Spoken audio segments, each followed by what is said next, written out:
Bismillahirrahmanirrahim. Hurmatli tinglovchilar, oldingi eshittirishni davom ettirsam.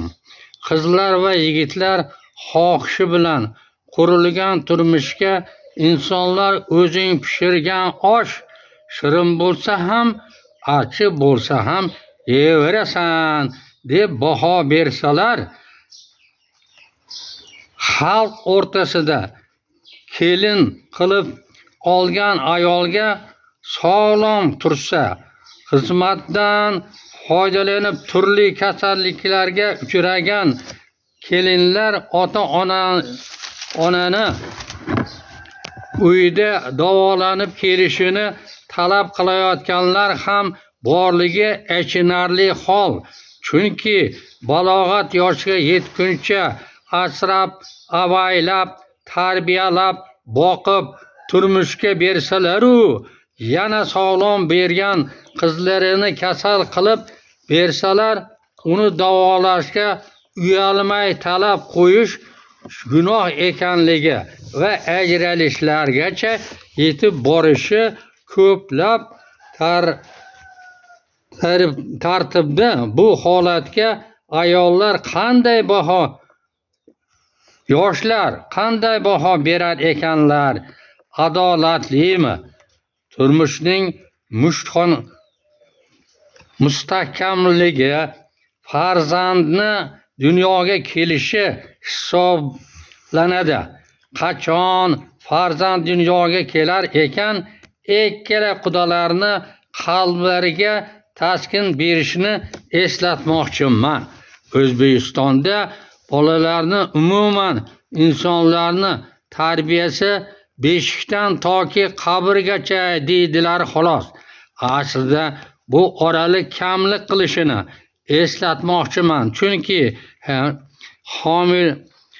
homila paydo bo'lgach, chaqaloq yorug' dunyoga kelguncha tarbiyaga muhtoj bo'ladi. Hozirgi kun zamon meditsinasi qonunlari, biologik qonunlar va psixologiya olimlari fikriga ko'ra, homila paydo bo'lgungacha qadar bo'lajak ota va ona tanasidagi bo'lajak chaqaloqqa o'tadigan kasalliklarni aniqlab, bu irsiy kasalliklarni to'xtatish omillari bilan kurashib anchasini uddasidan chiqqanlar. Shuning uchun